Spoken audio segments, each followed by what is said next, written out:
நம்ம சேனல்ல இன்னொரு இன்ட்ரெஸ்டிங்கான கேமிங் லேப்டாப் பத்தி பார்க்க போறோம். அதான் நம்ம பக்கத்துல இருக்கு Asusோட ROG கேமிங் லேப்டாப். ரொம்ப ஹையர் எண்டான லேப்டாப்புங்க. இது நம்மளோட ரெண்டாவது லேப்டாப் அன்பாக்சிங். சோ இந்த லேப்டாப்ல என்ன மாதிரியான ஃபீச்சர்ஸ் இருக்கு, என்ன அட்வான்டேஜ், என்ன டிஸ்அட்வான்டேஜ், இதோட பிரைஸ் என்ன அப்படின்ற எல்லாத்தையுமே பார்க்கிறதுக்கு முன்னாடி எல்லாத்துக்குமே ஒவ்வொரு பிரைஸ் செக்மெண்ட்ல பெஸ்டான லேப்டாப் வந்து தேவைப்படும். அதனால 10,000 ரூபாயில ஸ்டார்ட் பண்ணி 2 லட்சம் வரையில இருக்க பெஸ்டான லேப்டாப்போட லிங்க் எல்லாத்தையும் கீழே டிஸ்கிரிப்ஷன்ல கொடுத்திருக்கேன். இன் கேஸ் நீங்க வாங்குறது அப்படின்னா டிஸ்கிரிப்ஷன்ல அந்த லிங்கை கிளிக் பண்ணி நீங்க வாங்கிக்கலாம். இல்ல வெயிட் பண்ணி வாங்குறது நம்ம ரிவ்யூ பார்த்துட்டு நீங்க வாங்கலாம். ஆனா கொஞ்சம் லேட் ஆகும் அப்படின்றத தெரிஞ்சுக்கோங்க. இப்போ இந்த லேப்டாப்போட அன்பாக்சிங்கை பார்ப்போமா? ஆனா அதுக்கு முன்னாடி டெக் பாக்ஸ் சேனலை சப்ஸ்கிரைப் பண்ணிக்கோங்க. இந்த மாதிரி வீடியோஸ்லாம் நீங்க மிஸ் பண்ணக்கூடாது அப்படின்னு நினைச்சீங்கன்னா பக்கத்துல இருக்க பெல் ஐகானும் பிரஸ் பண்ணிக்கோங்க.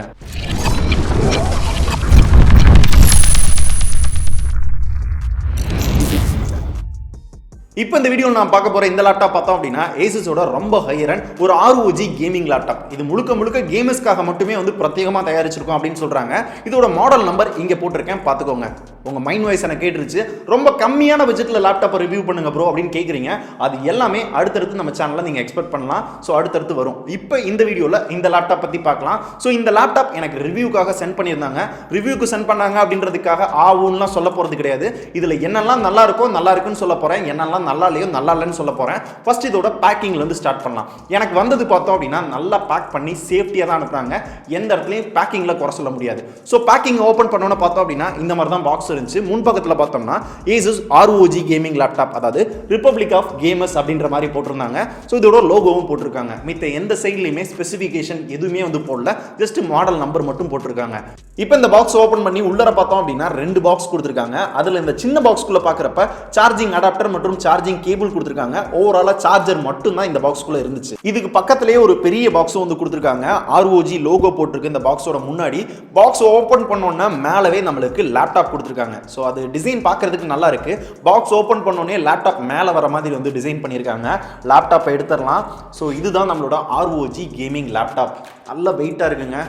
ஐ திங்க் ஒரு 2.5 கிலோவாவது இருக்கும். அண்ட் இந்த லேப்டாப் கடியிலே பார்த்தோம்னா ஒரு குட்டி பாக்ஸ் கொடுத்துருக்காங்க. இந்த பாக்ஸ்க்குள்ள யூசர் மேனுவல், வாரண்டி கார்டு, சில ஸ்டிக்கர்ஸ்லாம் கொடுத்துருக்காங்க. பாக்ஸ்க்குள்ள வேற எதுவுமே இல்லை. பாக்ஸ்க்குள்ள laptop, charger, user manual, warranty card இது மட்டும்தான் இருந்துச்சு. பழைய வீடியோவில் சொன்ன அதே விஷயத்த சொல்றேன். நீங்க எக்ஸ்ட்ரா மவுஸ் கொடுக்க வேணாம், ஹெட்ஃபோன் கொடுக்க வேணாம், இதெல்லாம் நியாயம் தான், இல்லைன்னு சொல்ல. லட்சக்கணக்கில் போட்டு ஒரு கேமிங் லேப்டாப்பை நான் வாங்குறேன். அட்லீஸ்ட் ஒரு லேப்டாப் பேக் கொடுத்துருக்கலாம் அப்படின்னு எனக்கு தோணுச்சு. இப்பெல்லாம் 20,000 லேப்டாப் வாங்கினாலே ஒரு நல்ல லேப்டாப் பேக் கொடுக்குறாங்க. லட்சக்கணக்கில் போட்டு வாங்குற ஒரு கேமிங் லேப்டாப்புக்கு ஒரு சூப்பர் டிசைன்ல ஒரு லேப்டாப் பேக் கொடுப்பாங்க அப்படின்னு நம்ம எதிர்பார்ப்போம். ஆனா கொடுக்கல. கொடுத்திருந்தா நல்லா இருந்திருக்கும், ஆனா கொடுக்கல. ஒரு டிஸ்அட்வான்டேஜ் அப்படின்னு தான் நான் சொல்லுவேன். இப்போ இந்த லேப்டாப் பத்தி பார்க்கலாம். சோ லேப்டாப்போட முன்பக்கம் பார்த்தோம் அப்படின்னா நம்மளுக்கு இது ஒரு 15.6 இன்ச்ல இருக்கிற full HD IPS LCD display, 1080 பிக்சல்ஸ்ல ரெசல்யூஷன் கொடுத்திருக்காங்க. இதோட ரெஃப்ரெஷிங் ரேட் பார்த்தோம் அப்படின்னா 144 ஹெர்ட்ஸ் கொடுத்திருக்காங்க. அதனால நம்ம பார்க்குற பிக்சர் குவாலிட்டி, வீடியோ குவாலிட்டி எல்லாமே வேற லெவலா இருக்கு. சோ அதுல இருக்க டீடைல் அண்ட் கலர்ஸ் பார்க்கிறதுக்கு சூப்பரா இருக்கு. அண்ட் முக்கியமா நல்ல ஹை கிராபிக்ஸ்ல வச்சு கேம் விளையாடுறப்ப டிஸ்ப்ளே குவாலிட்டி வேற லெவலா இருக்கு. அந்த கேமிங் எக்ஸ்பீரியன்ஸை பக்காவா கொடுக்குது. ஆனா இந்த டிஸ்ப்ளேல சில விஷயங்கள் எனக்கு பிடிக்கல. என்னன்னு பார்த்தோம்னா டிஸ்ப்ளே பார்க்கிறதுக்கு கொஞ்சம் சின்னதா இருக்கு. சோ ஒரு நார்மல் லேப்டாப் மாதிரியே தான் டிஸ்ப்ளே பார்க்கிறதுக்கு இருக்கு. ஆனா குவாலிட்டி மட்டும் தான் நல்லா இருக்கு. சோ ஒரு கேமிங் லேப்டாப் அப்படின்றப்ப இந்த பெசில்ஸ்லாம் கம்மி பண்ணி கொஞ்சம் பெரிய டிஸ்ப்ளே கொடுத்திருந்தாங்க அப்படின்னா இன்னும் எக்ஸ்பீரியன்ஸ் நல்லா இருந்திருக்கும். அதை மட்டும் பண்ணாம விட்டாங்க. சோ குவாலிட்டி வைஸ் பக்காவா இருக்கு. டிஸ்ப்ளேயோட சைஸ் மட்டும் சின்னதா இருக்கு. அண்ட் டிஸ்ப்ளேக்கு மேல பார்த்தோம்னா ஒரு VGA கேமரா கொடுத்திருக்காங்க. பொதுவா லேப்டாப்ல இருக்க கேமரா ஓரளவு மீடியமா தான் இருக்கும். அதே மாதிரி தான் இந்த கேமராவும் ஓரளவு மீடியமா தான் இருக்கு. சோ இது கீழ பார்த்தோம் அப்படின்னா LED இண்டிகேஷன் கொடுத்திருக்காங்க. என்னென்ன நோட்டிபிகேஷன் வருது, சார்ஜிங் எல்லாத்துக்கும் வந்து இண்டிகேஷன் கொடுத்திருக்காங்க. அதுக்கு பக்கத்திலேயே முன் பக்கத்திலேயே நம்மளுக்கு ஸ்பீக்கர் கொடுத்திருக்காங்க. ஸ்பீக்கர்ஸ், பவர் ஆன் பட்டன் எல்லாமே கொடுத்திருக்காங்க. இது கீழ ஒரு RGB கீபோர்ட் கொடுத்திருக்காங்க. இந்த கீபோர்ட் யூஸ் பண்றதுக்கு நல்லா இருந்துச்சு, ஃப்ரீக்வெண்டா இருந்துச்சு. அண்ட் இந்த RGB லைட்டிங்கை நம்மளுக்கு பிடிச்ச மாதிரி சேஞ்ச் பண்ணிக்கலாம். ஒரு கலர் மட்டும் வேணும் அப்படின்னா வச்சுக்கலாம். இல்ல கலர்ஸ் சேஞ்ச் பண்றது அப்படின்னா பண்ணலாம். இல்ல பிளிங்க் ஆகணும் அப்படின்னா பண்ணலாம். இந்த மாதிரி சில கஸ்டமைசேஷனும் இந்த கீபோர்ட்ல இருக்கு. நம்மளுக்கு வேணும் அப்படின்னா மாத்திக்கலாம். இது கீழ பார்த்தோம் அப்படின்னா மவுஸ் பேட் கொடுத்திருக்காங்க. இந்த மவுஸ் பேட் ஆல்ரெடி நான் சொன்ன மாதிரி ஆப்பிள்ல இருக்க மவுஸ் பேட் மாதிரி சில ஷார்ட்கட் இருக்கு. 2 விரல வச்சு ஸ்வைப் பண்றப்ப நம்மளால ஸ்க்ரோல் டவுன், ஸ்க்ரோல் அப் வந்து பண்ணிக்க முடியும். 3 விரல வச்சு பண்றப்ப ஒரு அப்ளிகேஷன்ல இருந்து இன்னொரு அப்ளிகேஷனுக்கு ஜம்ப் பண்ண முடியும். 5 விரல இப்படி கூச்சி யூஸ் பண்றப்ப எல்லா அப்ளிகேஷனும் என்ன இருக்கு அப்படின்றத ஓவராலா நம்மளுக்கு டிஸ்ப்ளேல காட்டும். அதே மாதிரி மவுஸ் பேட் யூஸ் பண்றதுக்கு நல்ல ஸ்மூத்தா இருக்கு. யூஸ் பண்றதுக்கு நல்லா இருக்கு.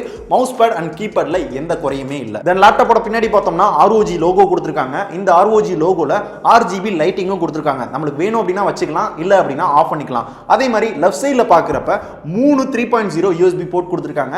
ஹெட்ஃபோன் ஜாக் சப்போர்ட் இருக்கு. அதே மாதிரி HDMI சப்போர்ட் இருக்கு.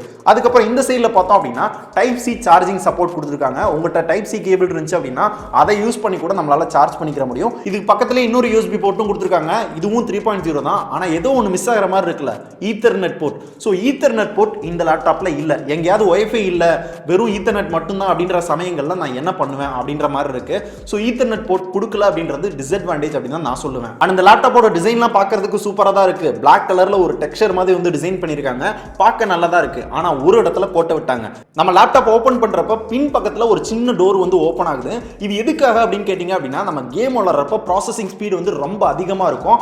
அந்த டைமிங்ல நிறைய ஹீட் வந்து ப்ரொடியூஸ் ஆகும். ஸோ அந்த ஹீட் எல்லாத்தையும் உடனே வந்து வெளியே தரதுக்காக தான் இந்த மாதிரி ஒரு சின்ன ஓப்பனிங் கொடுத்துருக்கோம் அப்படின்ற மாதிரி சொல்லியிருக்காங்க. இந்த டிசைன் பார்க்கறதுக்கு நல்லா இருந்தாலும் இந்த மாதிரி நிறைய ப்ராப்ளம் இருக்கு அப்படின்னு எனக்கு தோணுது. ஆனால் கம்பெனி சைட்ல இருந்து பார்க்குறப்ப இது ஒரு சூப்பர் டிசைன் அப்படின்ற மாதிரி சொல்லியிருக்காங்க.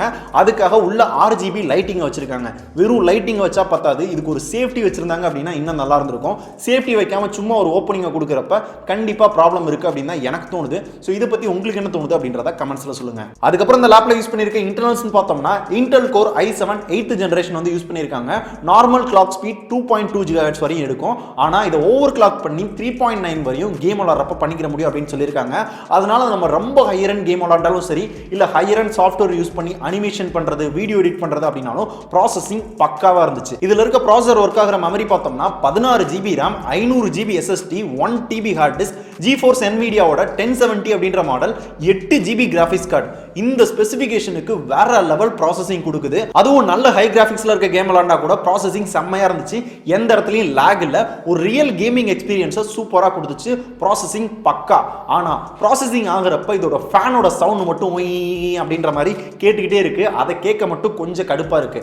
அது போக ஹீட்டிங்கும் கொஞ்சம் ஆகிற மாதிரி இருக்கு. மிச்சபடி ப்ராசஸிங்ல எந்த குறையுமே இல்லை. ப்ராசஸிங் பக்காவா இருக்கு. அது போக நம்ம அனிமேஷன் பண்றது, வீடியோ எடிட் பண்றது, அடோபோட ஆஃப்டர் எஃபெக்ட் இந்த மாதிரி சில சாஃப்ட்வேர் யூஸ் பண்ணாலும் ப்ராசஸிங்ல எந்த இடத்துலயும் லாக் ஆகல. ப்ராசஸிங் பக்காவா இருந்துச்சு. ஸோ இதோட ஹைலைட்டே ப்ராசஸர் தான். எனக்கு ரொம்ப பிடிச்சதே இந்த லேப்டாப்ல ப்ராசஸிங் தான். அண்ட் கடைசி இந்த லேப்டாப்போட பேட்டரி. ஸோ இது ஒரு கேமிங் லேப்டாப் அப்படின்றதுனால நான் பேட்டரியை நிறைய எதிர்பார்த்தேன். ஆனால் இது ஃபுல் சார்ஜ் ஆகிறதுக்கு ஒரு 1.5 மணி நேரம் ஆகுது. அதுக்கப்புறம் 2 மணி நேரம் மட்டும் தான் அதிகபட்சமாக என்னால் இந்த லேப்டாப்பை யூஸ் பண்ண முடியுது. அட்லீஸ்ட் ஒரு 3 மணி நேரம் 4 மணி நேரம் வரும் அப்படின்னு நான் எதிர்பார்த்தேன். அப்படி வரல. ஸோ பேட்டரி ஒரு பெரிய டிராபேக். இது ஒரு டிஸ்அட்வான்டேஜ் தான். ஸோ ஓவராலாக இந்த லேப்டாப்ல என்னெல்லாம் எனக்கு பிடிச்சிருக்கு அப்படின்னு கேட்டீங்க அப்படின்னா, டிஸ்பிளே பார்க்கறதுக்கு நல்லா இருக்கு. அந்த போட்டோஸ், வீடியோஸ் என்ன பார்த்தாலும் பார்க்கறதுக்கு சூப்பரா இருக்கு. டீடைல் வந்து நல்லா தெரியுது. அதே மாதிரி ப்ராசஸிங் வேற லெவல் ப்ராசஸிங். கேம் விளையாடுறப்ப அந்த ரியல் கேமிங் எக்ஸ்பீரியன்ஸை கொடுக்குது. கீபோர்டு எல்லாமே யூஸ் பண்றதுக்கு நல்லா இருக்கு. தென் அதுக்கப்புறம் இந்த லேப்டாப்ல என்னெல்லாம் நல்லா இல்லை, எதெல்லாம் எனக்கு பிடிக்கல அப்படின்னு பார்த்தோம் அப்படின்னா, டிஸ்பிளே பார்க்கறதுக்கு கொஞ்சம் சின்னதா இருக்கு. பெசில்ஸ்லாம் கம்மி பண்ணி கொஞ்சம் பெருசா கொடுத்திருந்தாங்க அப்படின்னா நல்லா இருந்திருக்கும். அதே மாதிரி டிசைன் பின்னாடி ஓப்பன் ஆகிற இந்த டிசைன் எனக்கு சுத்தமா பிடிக்கல. அதை கஸ்டமைசேஷன் நல்லா பண்ண முடியல அப்படின்றது எனக்கு பிடிக்கல. அதே மாதிரி மூணாவது ஈத்தர்நெட் சப்போர்ட் நம்மளுக்கு கிடையாது.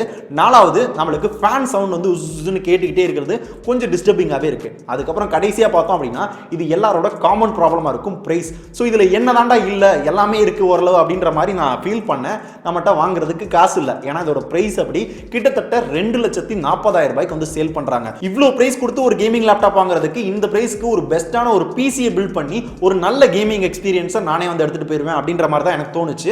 ஆனால் லேப்டாப் அப்படின்றது நம்மளுக்கு எங்கெல்லாம் பிடிக்குதோ அங்கெல்லாம் கொண்டு போகலாம். ஸோ அந்த வகையில் ரெடி பண்ணதான் இந்த லேப்டாப் அப்படின்ற மாதிரி சொல்லியிருக்காங்க. இருந்தாலும் பிரைஸ் வந்து இன்னும் கொஞ்சம் கம்மி பண்ணியிருக்கலாம். அட்லீஸ்ட் ஒரு 1 லட்சம் 1.5 லட்சம்னா பரவாயில்ல. 2.5 லட்சத்துக்கிட்ட போயிருது. ஸோ 2.5 லட்சத்துக்கு யாரெல்லாம் இந்த கேமிங் லேப்டாப்பை வாங்குவீங்க அப்படின்றத கமெண்ட்ஸில் சொல்லுங்க. ஆல்ரெடி கேட்டதுதான், உங்களுக்கு என்ன பட்ஜெட்டுக்குள்ள உங்களுக்கு லேப்டாப் வேணும் அப்படின்றத கமெண்ட்ஸில் சொல்லுங்க. எந்த கமெண்ட் அதிகமாக வருதோ அந்த லேப்டாப்பை ஃபர்ஸ்ட் நான் வீடியோ போடுறதுக்கு ட்ரை பண்றேன். அடுத்தடுத்த வீடியோக்குள்ள உங்களோட பட்ஜெட்டுக்கு ஏத்தாப்புல லேப்டாப்பை வாங்கி ரிவ்யூ பண்றதுக்கு நான் ட்ரை பண்றேன். ஸோ இந்த வீடியோல இந்த லேப்டாப் பத்தி எனக்கு என்னெல்லாம் தோணுச்சோ அதை ஓப்பனா உங்ககிட்ட நான் ஷேர் பண்ணிட்டேன். உங்களுக்கு தோன்றதை நீங்க என்கிட்ட ஷேர் பண்ணிக்கோங்க. ஸோ இந்த வீடியோ உங்களுக்கு பிடிச்சிருந்துச்சு அப்படின்னு நினைச்சீங்கன்னா லைக் பண்ணுங்க, ஷேர் பண்ணுங்க. இதே மாதிரி ஒரு சூப்பரான லேப்டாப் பத்தி இல்ல இதோட ஒரு நல்ல லேப்டாப் பத்தி அடுத்த வீடியோல பார்க்கலாம். புரிஞ்சிருக்கும்னு நினைக்கிறேன். நன்றி.